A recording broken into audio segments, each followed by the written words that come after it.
Mesdames et messieurs, bienvenue à vous. Je vous retrouve une fois de plus dans le cadre de votre émission de Crypteco. Pour ces jours, 3 sujets seront donc débattus sur ces plateaux. Nous parlerons du dossier Moutamba. Nous allons également évoquer le dossier Bukanga Lonzo.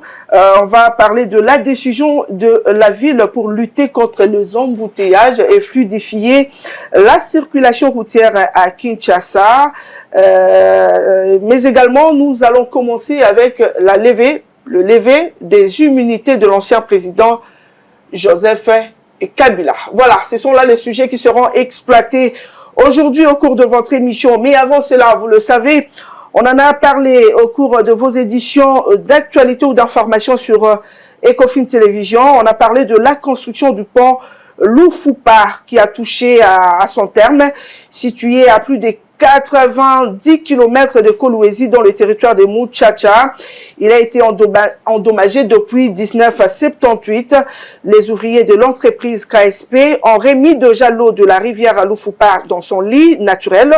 La concrétisation de ces deux ouvrages est le résultat de la ferme détermination du président Tshisekedi par le biais de la gouverneure Fifi Masuka Saini à désenclaver le 5 territoires de la province cobaltifère. Voilà, vous l'avez donc compris que nous étions là, là-bas chez Fifi Masuka, cette femme qui fait la fierté de la femme congolaise, cette femme qui défend, n'est-ce pas, l'égalité entre hommes et femmes. Ben voilà, elle est parmi les meilleurs gouverneurs aujourd'hui en République démocratique du Congo. Après cette information, on va donc prendre nos sujets évoqués. Pour cela, j'ai deux invités sur ces plateaux. Il s'agit de Tony Antoine Dibendila qui nous disons merci pour d'être toujours disponible, en tout cas pour cette émission. Tony Antoine Dibendila.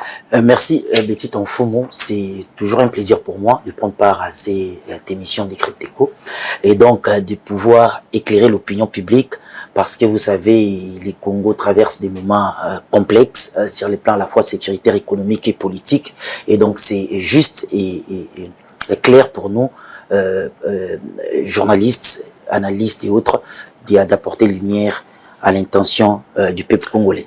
Apporter de la lumière à l'intention du peuple congolais. Face à lui, il sera face à Flodel Nkima, auditeur du journal Le Triomphe.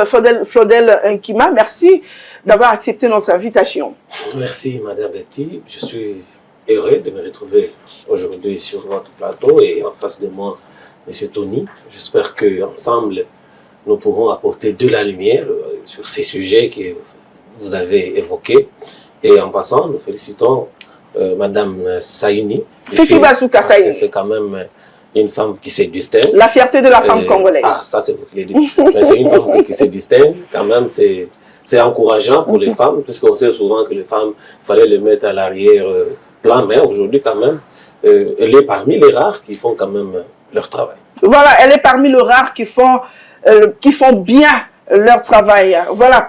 Le Sénat a levé les immunités de l'ancien président Joseph Kabila. Ainsi, Tony Antoine Dibendila, la justice militaire peut donc engager des poursuites en son encontre. Oui, je vais rapidement prendre cette question, mais avant, je voudrais soulever une question aussi préoccupante. C'est concernant la ville de Kinshasa, mais particulièrement la commune de Lemba. Il n'y a pas longtemps, certains compatriotes qui habitent cette commune m'ont contacté et on a échangé à propos. C'est-à-dire la vérité est que la capitale Kinshasa dans son ensemble se trouve dans un état, en termes d'infrastructure, dans un état comateux. Kinshasa se trouve dans un état de précarité en termes d'infrastructure. Mais si on regarde de plus près, principalement la commune de Lemba, la situation est encore beaucoup plus grave. La situation est plus grave, il n'y a presque plus d'artères routières praticables. C'est-à-dire que la situation est grave, mais malheureusement, les bourgmestres actuels, on ne voit ni plaidoyer et en faveur de la commune, quasiment absent. J'avais appris qu'il serait d'ailleurs résident d'une ville au Canada, qu'il vivrait au Canada, c'est qu'on m'a, en tout cas, ce sont des éléments d'information qui m'ont été divulgués, et donc je crois que c'est une commune quasiment abandonnée. Vous n'avez qu'à faire un tour là-bas. Lorsqu'il y a ne serait-ce qu'une pluie de 3 gouttes, c'est la place Super Lemba qui est quasiment inondée, et ce n'est pas que là, et pratiquement partout. Et on donc, dirait également que c'est son travail d'arranger justement d'ailleurs, il y a pas longtemps, je crois en décembre 2024, les gouverneurs de la ville avaient quand même, bien qu'il y a des critiques autour de sa gouvernance aussi, mais les gouverneurs de la ville avaient quand même mis à la disposition des communes $20 000, $20 000. Mais à Lemba, malheureusement, nous n'avons pas vu, ne serait-ce qu'une avenue balayée.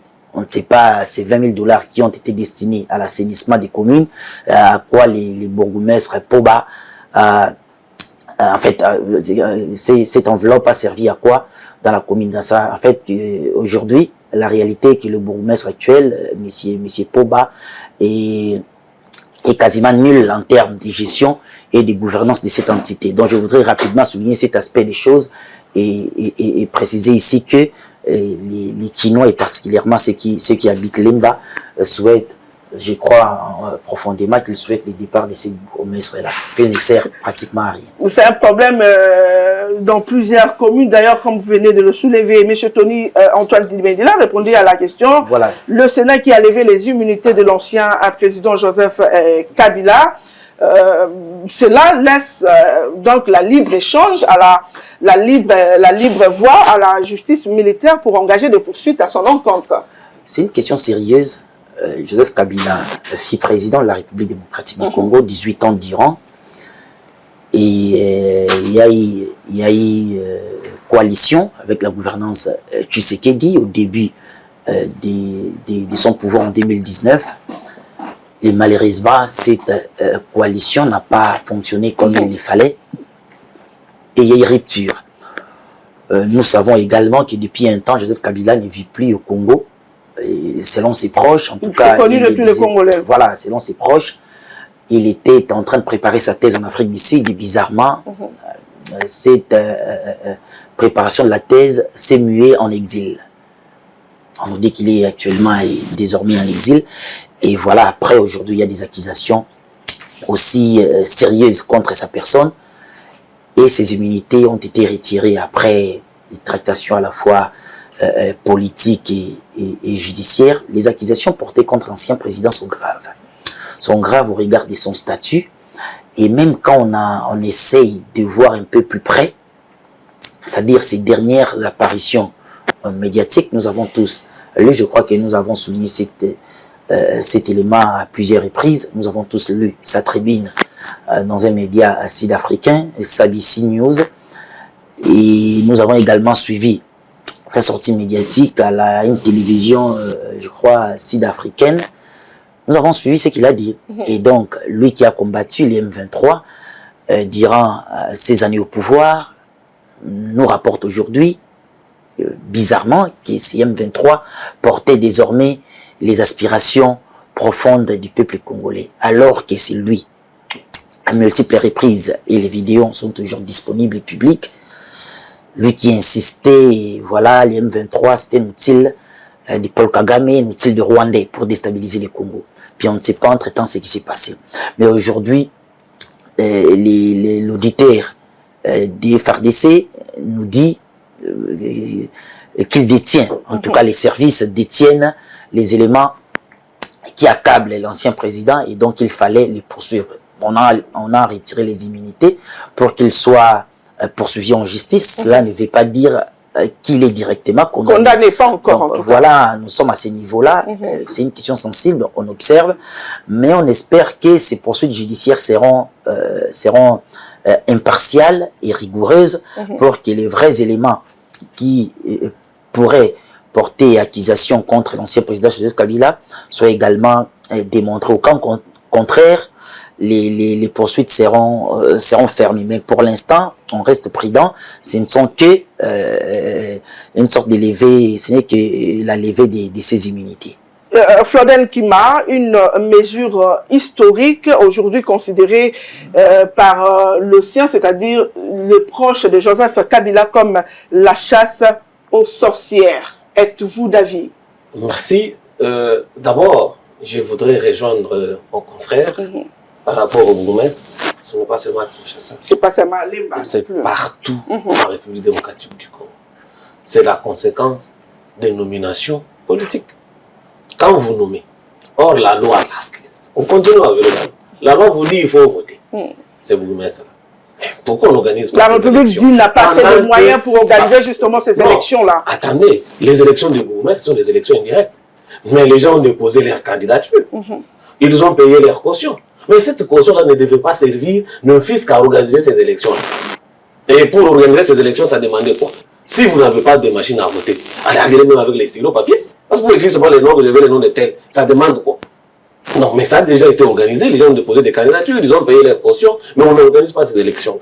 Mais on continue à avoir des gens nommés, on ramasse les gens. En tout cas, là, c'était du ramassis, on prend les gens qui ne maîtrisent rien, qui n'ont même pas les cœurs à lèvres. Peut-être que quelqu'un a été frustré, puisqu'il était peut-être militant, il ne s'est pas retrouvé, alors on les prend, justement, ces bourgmestres et leurs vice-bourgmestres vous diront également qu'ils n'ont pas assez de moyens. Que le monsieur, il paraîtrait qu'il habite ou qu'il vit ailleurs. Par manque de moyens, ils ne savent pas assainir justement leur commune. Il dirige par son téléphone ou quoi. Or, une commune, c'est une entité territoriale décentralisée qui perçoit des taxes. Donc, ils ont des taxes. Mais souvent de ces taxes-là, à quoi ça sert? C'est pour remplir leur poche? Pour leurs copines? Bon, ce n'était qu'une parenthèse. Je reviens à votre question. Une mesure historique considérée comme la chasse aux sorcières par... Merci. C'est une mesure historique, comme vous l'avez dit. Chasse aux sorcières, non. Pour moi, c'est légal. Expliquez-vous. Parce que les gens ont une confusion. En RDC, on n'a pas la culture des lectures. La loi est claire. Parce que j'ai suivi beaucoup de gens évoquer cette histoire de la loi portant ancien président de la République. Une loi ne doit pas être contraire à la Constitution. On vous dit, le président de la République, je pense c'est l'article 8, quand il était en fonction, on doit le poursuivre pour tel. En dehors des fonctions, il y a une procédure. Parce que le tout, ce n'est pas la procédure. Le président de la République, lorsqu'il est en fonction, il peut commettre les infractions. C'est-à-dire, monsieur Kabila, par exemple, était en fonction, il donne un ordre illégal, on exécute cet ordre-là, et en allant, on tue, par exemple, une personne. Il y a mort d'homme.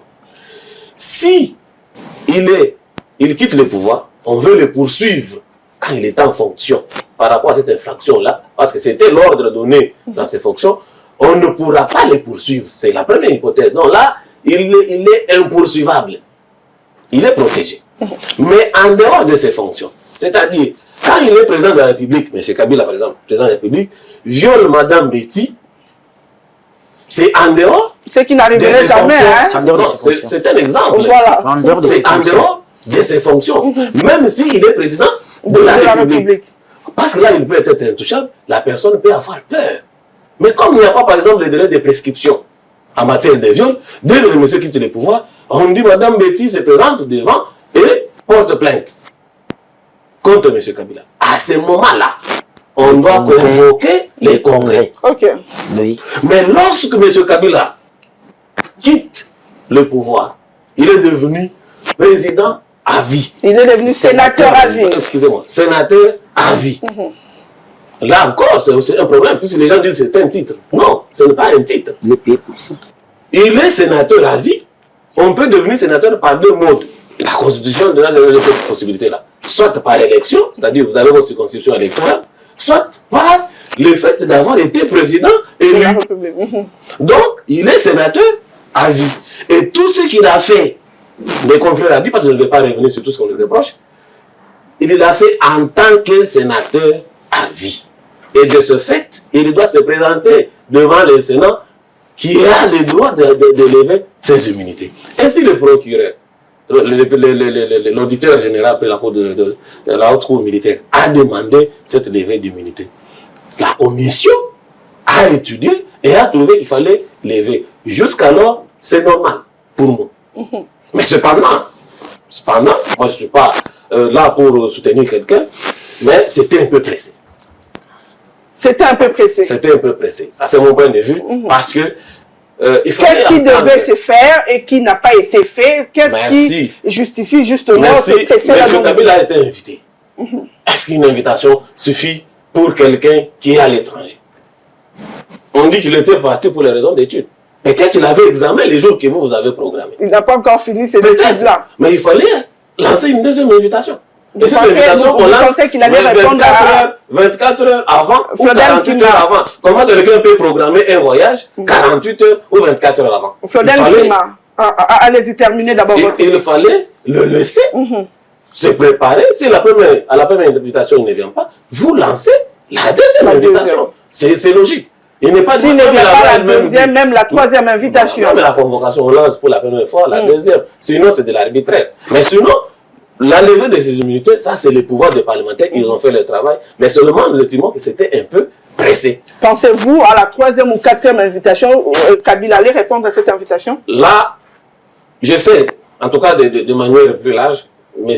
Joseph Kabila n'a jamais, pour moi, j'ai toujours dit peut-être qu'il n'a pas beaucoup d'estime pour les institutions actuelles.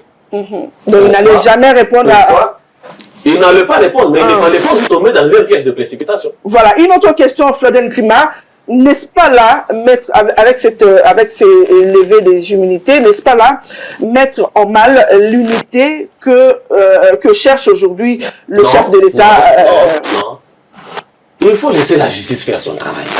Ce n'est pas parce que vous avez été président de la République que vous ne pouvez pas être poursuivi. Ce n'est pas parce que vous avez beaucoup de militants derrière vous que vous ne pouvez pas être poursuivi. Au nom de l'unité nationale? Non, l'unité nationale, même quand vous faites du mal. L'unité nationale, s'il voulait l'unité nationale, moi j'aurais aimé que sa tribune qui a été publiée condamne le M23, donne les pistes de solution. Quand on est sénateur à vie, quand on a été président de la République, on connaît tous les problèmes. Donc c'est lui qui devrait s'élever. Dès sa première sortie médiatique, il pouvait rester silencieux. Mais quand il est sorti, il pouvait maintenant apporter des solutions, ses propositions de solutions, des conseils. Parce qu'aujourd'hui, le président de la République, Félix Tshisekedi, il l'avait dit même dans son discours d'ouverture, il était prêt à ce que l'autre l'accompagne. Mais c'est celui qui a commencé avec des crocs en jambes, le conflit vous a parlé de cette histoire FCC cachée, qui n'a pas marché, et tout ça. Mais si Joseph Kabila voulait être grand, parce qu'il ne l'a pas voulu, s'il voulait être grand, il devrait au moins comprendre qu'il est cette personne qui a au moins une petite lumière là où beaucoup n'en ont pas.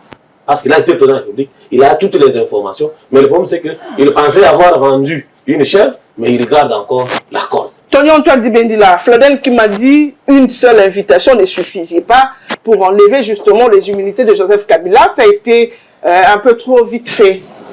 Mais moi je crois que la procédure a été respectée.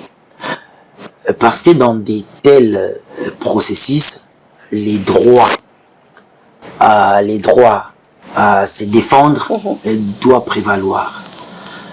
Et le Sénat avait donné l'occasion à l'ancien président de se défendre. Il pouvait être empêché physiquement, mais il pouvait aussi se faire représenter. Ce n'est pas interdit. Il a, je crois, certainement en tant que sénateur à vie, des assistants parlementaires. Le Sénat d'ailleurs autorise des assistants parlementaires. Il pouvait peut-être désigner l'un d'eux. Non, il pouvait se faire représenter. Ce n'est pas interdit. Mais il n'y a eu aucune représentation.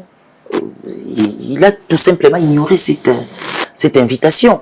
Nous avons vu les communicateurs pro Joseph Kabila commencer à brandir à l'invitation et souligner les incohérences. Voilà, Joseph Kabila ne peut pas se présenter parce qu'il y a ceci, parce qu'on a retrouvé tel spécial. Vous voyez, c'est-à-dire que la volonté est manifeste de ne pas se présenter.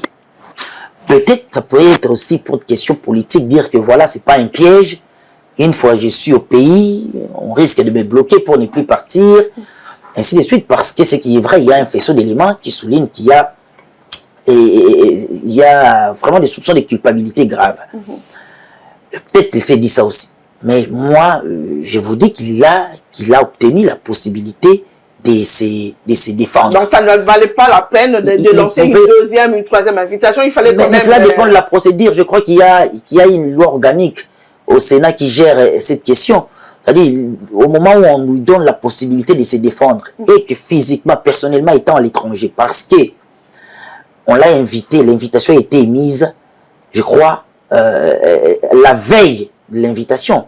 Il devait se présenter en 24 heures, mais il n'était pas au pays. Donc, il avait la possibilité de se faire représenter. Voilà, mais il n'y a eu personne pour représenter l'ancien président Joseph Kabila. C'est-à-dire, moi, je considère cela comme... D'office également, d'office, Tonton Kadibenda, il perd également tous les avantages liés à ces titres-là. Non, mais là, on est juste au niveau du retrait des immunités. Okay. C'est-à-dire, on a juste levé les immunités et autorisé les poursuites judiciaires. Ce n'est pas un condamné. Donc, lorsqu'il sera condamné, c'est alors qu'il va perdre... Ce n'est pas un condamné. Et puis, on va voir, les poursuites vont débuter, on verra la suite. Vous avez donc eu la réponse. Allez-y, ajoutez.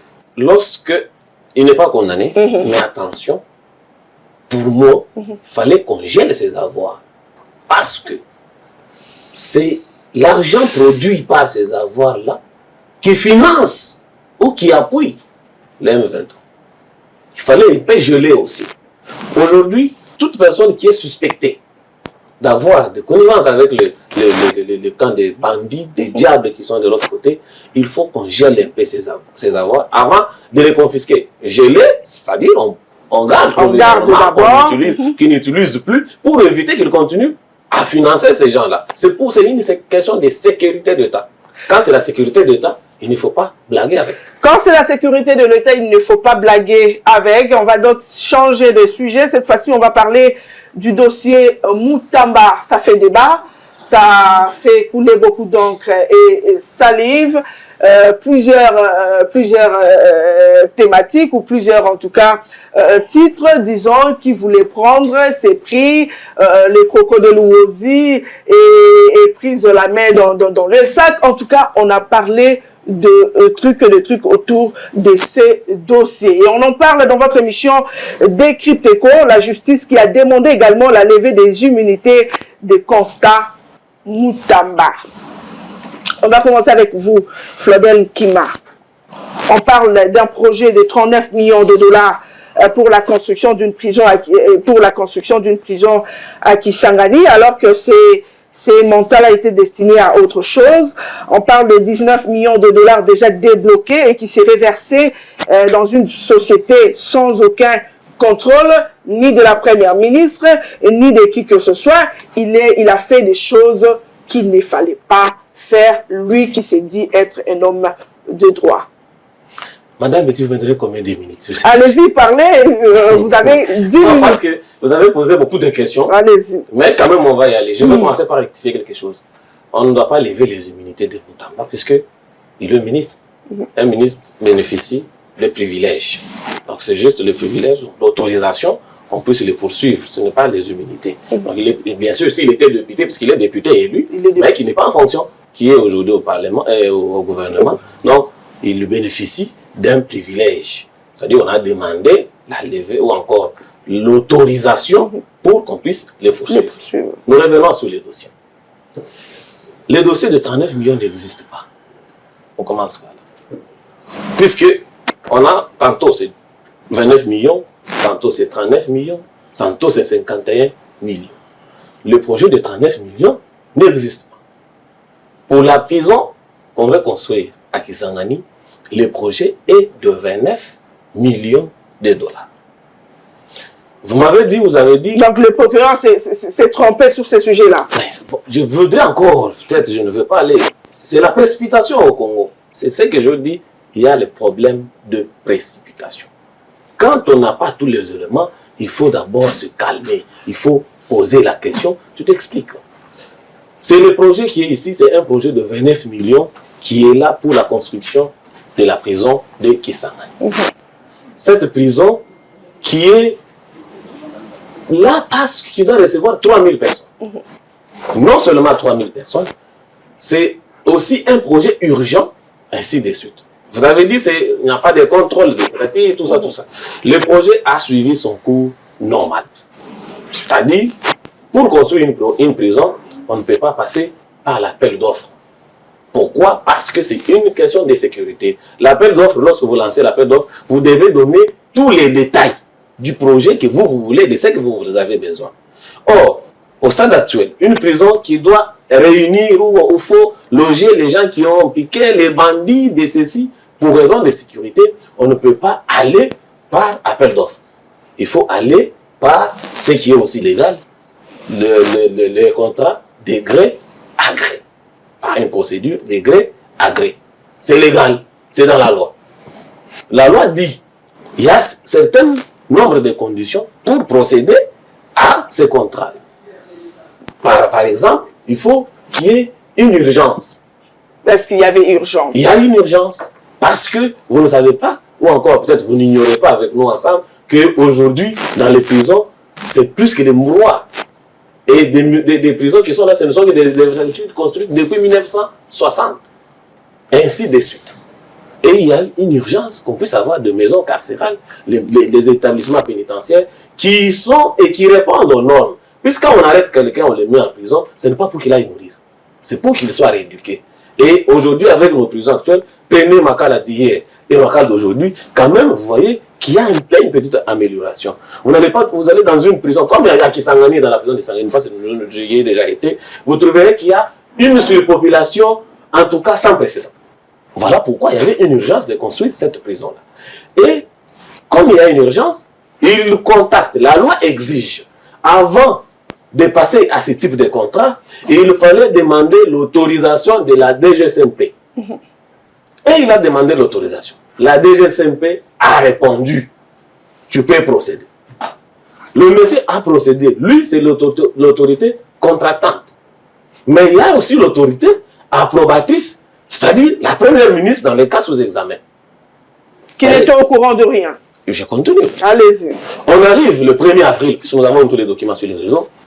Le 1er avril, M. Moutamba, ministre de la Justice, écrit à la première ministre pour demander l'autorisation de procéder directement à l'exécution du projet. Dans les négociations, c'est une autre étape qui a été respectée. Maintenant, il fallait que l'autre autorise ou bloque.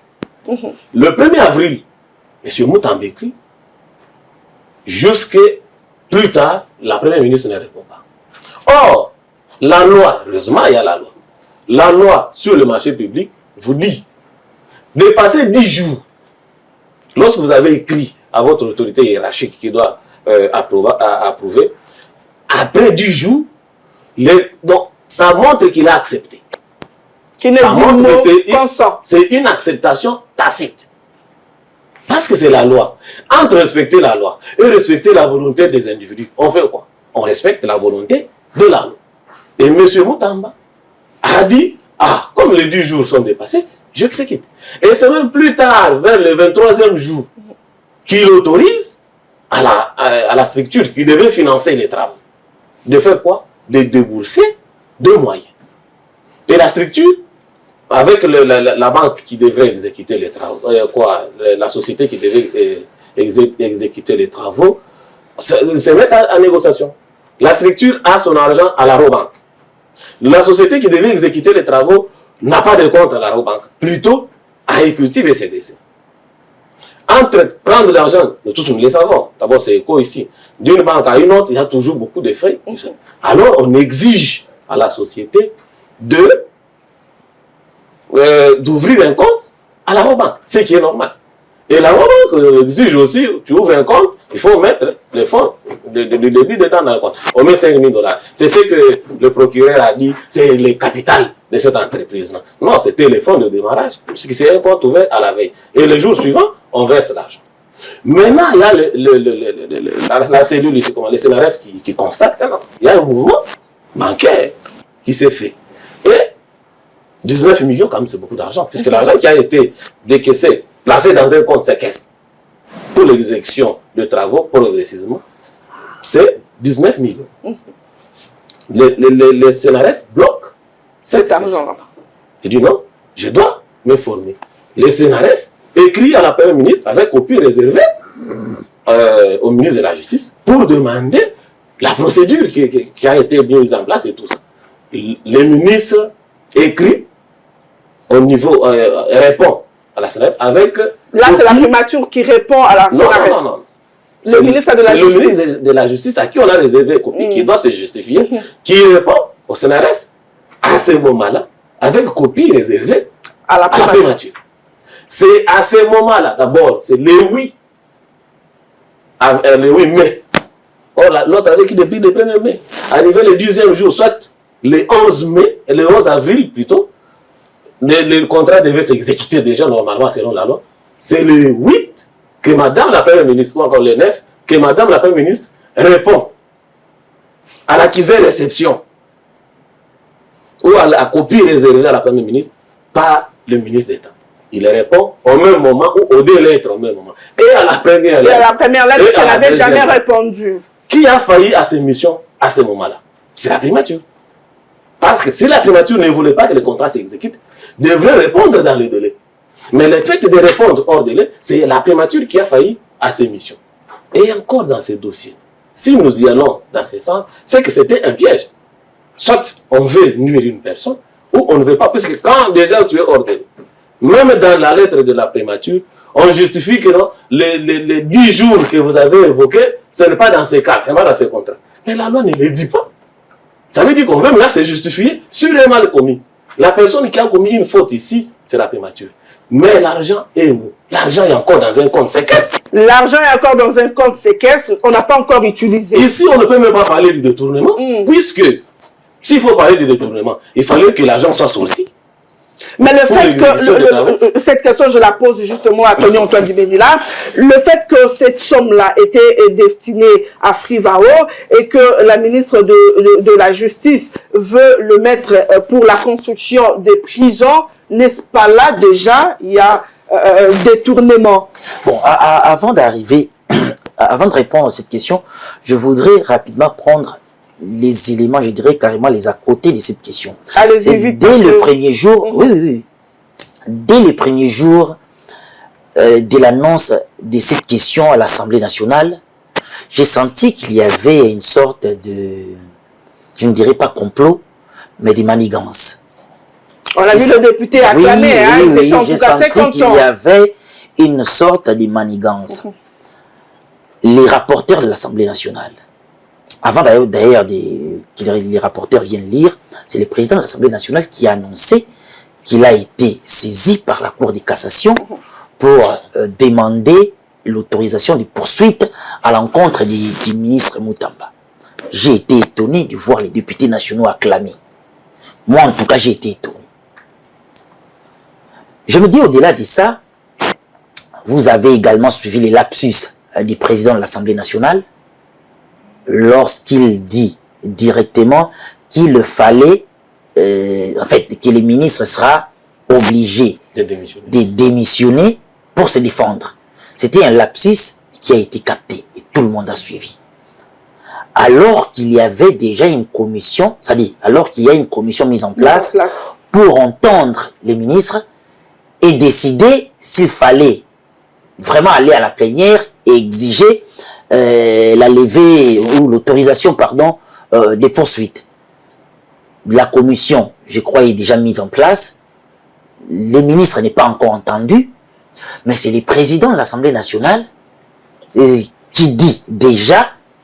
On a l'impression, ici en tout cas, que les dés sont jetés quelque part.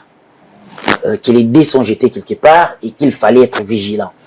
Et donc, il ne faut pas oublier qui doit être vigilant? C'est Moutamba ou la justice ou... Non, mais nous, le peuple congolais. Le peuple congolais. Le peuple congolais, je parle du peuple congolais, doit être vigilant. Parce que, écoutez, vous savez que, une fois l'Assemblée nationale s'est réunie et que l'Assemblée autorise les poursuites contre les ministres, le ministre sera obligé de démissionner. Mais bon, imaginez qu'il démissionne, il y a procès et il gagne. Est-ce qu'il reviendra au gouvernement? Non. Voilà. Donc je vous dis qu'il faut être prudent. Nous savons tous, nous avons suivi les parcours du ministre Moutamba depuis qu'il a été nommé par le chef de l'État jusqu'à aujourd'hui. Nous savons qu'il dérange les intérêts mafieux. Ça, nous le savons. Je ne dis pas qu'il est clean, je ne dis pas qu'il est sain. Je dis que Moutamba en tout cas, dérange les intérêts mafieux. Et dans ce pays, lorsqu'on dérange les intérêts mafieux, écoutez, les mafieux sont aussi là en train de manigancer. Ils sont tapis dans l'ombre. Pensez-vous qu'ils sont en train de conspirer quelque chose contre ce n'est pas ce que j'ai dit, mais il y a un ensemble d'éléments. En tout cas, en fait, il y a un ensemble d'éléments qui me poussent à croire qu'il y a quelque part une volonté néfaste de nuire ou carrément d'écarter les ministres Moutamba du gouvernement. Mais laissons voir comment est-ce que les choses vont avancer. Et j'estime que jusque-là, comme on en parle, comme la commission mise en place à l'Assemblée nationale n'a pas encore auditionné les ministres, j'espère qu'il va se défendre et que la suite sera peut-être favorable. Parce qu'en tout cas, nous avons, ces dernières années, observé et analysé les agissements des ministres de justice dans notre pays. Mais s'il faut questionner l'opinion sur l'action du ministre Moutamba, vous aurez des répondants. Et je vous dis qu'il a une opinion favorable. Là, c'est d'après vous. Hein? Tout à fait, mais vous n'avez qu'à questionner l'opinion. Ça, je vous l'ai dit. Ce que nous faisons comme travail nous permet d'être en contact avec le peuple. Et on échange tous les jours. On a les répondants. Nous n'avons qu'à analyser même les commentaires dans les réseaux sociaux. Ce qui est vrai, nous n'allons pas court-circuiter les travaux de l'Assemblée nationale. Nous allons laisser l'Assemblée les mains libres. Je ne voudrais même pas vouloir opposer la primature au ministre d'État. Mais ici, je crois que en tout cas, le peuple congolais doit être vigilant. Le peuple congolais doit être vigilant. Si réellement les ministres Moutamba a joué un rôle négatif contre la République, parce qu'ici on parle de détournement, et heureusement les fonds détournés sont là, parce qu'en guillemets, si on parle de fonds détournés, mais les fonds sont là, je ne sais pas. Le fonds, entre guillemets, détourné se trouve quelque part. Est-ce qu'il y a encore lieu aujourd'hui de continuer des poursuites contre Moutamba? Non, mais il y a déjà l'Assemblée qui a été saisie. La commission doit l'auditionner. La commission doit l'auditionner. C'est pourquoi j'ai dit qu'il faudra suivre de très près. En tout cas, en ce qui me concerne, je crois qu'il y a des forces du mal derrière qui veulent à tout prix la tête de Constant Moutamba. Voilà, Kima, puisque le fonds, la même question que je posais à Tony, puisque le fonds dit détourné se retrouve quelque part, est-ce qu'il y a toujours lieu de poursuivre Moutamba? Est-ce qu'on doit encore l'entendre? Alors que le fonds est couché quelque part, on peut carrément récupérer ou remettre cela à ceux dont il a été destiné. Les mafieux n'aiment pas celui qui les étouffe. Ça, c'est vrai. Mais à mal tous ces mafieux. Et lui exécute les instructions du chef de l'État, du magistrat suprême. Et même là, revenons sur la question que vous avez posée avant. Si, en prenant l'argent des Frivao, mais papa, quand il y a une guerre, qui sont les victimes? Il n'y a pas que des individus. Déjà, le chef de l'État lui-même est allé remettre à l'Église catholique de moyens pour construire les églises. Parce que cette guerre a touché aussi les églises. Donc, il n'y a pas que, quand on dit indemnisation, on n'indemnise pas seulement les humains, les personnes physiques, il y a aussi des personnes morales. L'Église catholique, c'est une personne morale. Donc, la prison qui est là, c'est un établissement qui a été aussi touché. Comment on ne va pas indemniser? Ça fait partie de l'indemnisation.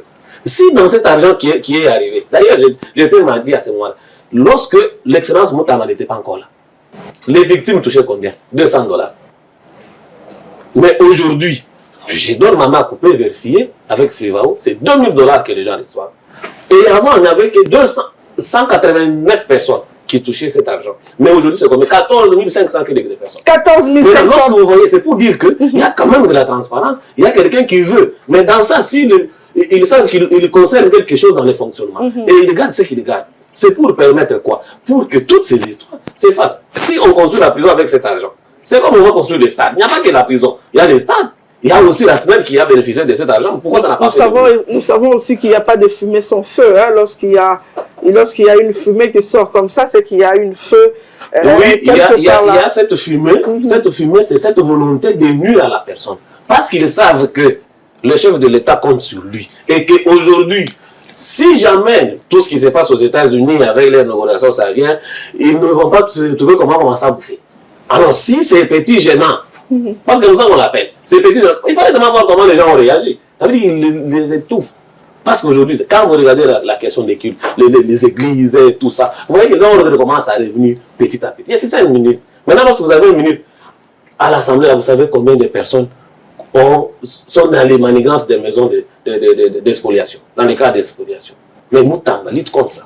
Les magistrats eux-mêmes, aujourd'hui, il n'y a pas les arrêts condamnant la République ou les jugements condamnant la République. Parce qu'avant, c'était on manigance, il y a des manigances entre la partie et ceci, c'est dommage et intérêt. Et c'est la République qui devait donner cet argent. Et aujourd'hui, il y en a plus. On a voulu parler, en tout cas, dans cette émission, 4 sujets. Malheureusement, le temps nous fait défaut. Les 2 sujets étaient aussi importants que les 2 autres restaient. Mesdames et messieurs, nous avons tout simplement parlé du sénateur à vie qui s'est vu ses immunités être levées. Il s'agit donc de l'ancien président Joseph Kabila. Mes invités ont donc donné leur point de vue par rapport à cette question. Et puis nous avons également soulevé la question de Moutamba où la justice demande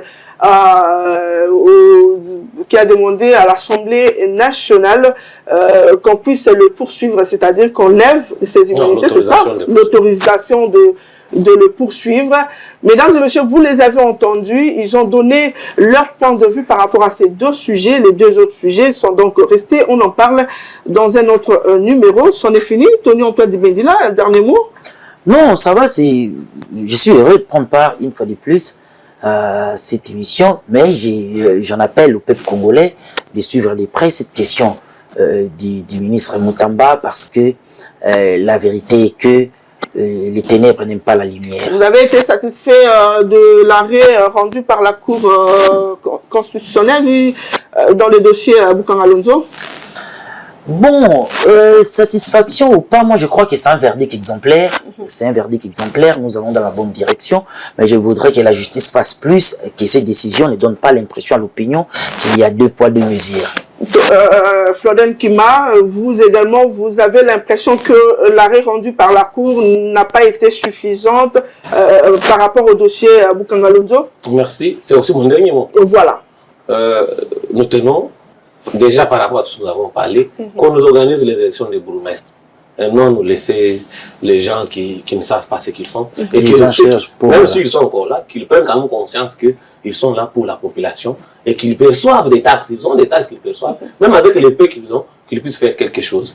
Et revenant sur la question de M. Kabila, en tout cas, c'est une messe dite. De M. Kabila, c'est une messe dite. Aujourd'hui, il n'a plus d'immunité. C'est que même si Tshisekedi aussi se comporte comme M. Kabila, donc un jour aussi ses immunités seront levées. Et concernant la question du ministre Moutamba, en tout cas, c'est une messe noire. Et que le peuple congolais sache que leur fils, ou encore leur jeune constant, qui porte l'espoir de toute une génération. M. Alonso, l'arrêt de la Cour vous a également satisfait. Il n'a pas... Et des dossiers... M. Alonso, en quelques mots. En tout cas, Matata... Ce qu'on a infligé à Matata, ça a été suffisant. Nous doit notre argent. Aujourd'hui, c'est un voleur, parce que ce n'est pas moi, c'est la Cour constitutionnelle. Donc, il y a encore le droit d'aller en appel. S'il va aller en appel, mais pour le moment, qu'il nous retourne notre argent. Ils doivent en tout cas aller en appel. Mesdames et messieurs, c'en est fini pour aujourd'hui. Tout le plaisir a été pour moi de vous présenter cette émission. Je vous retrouve prochainement. Au revoir.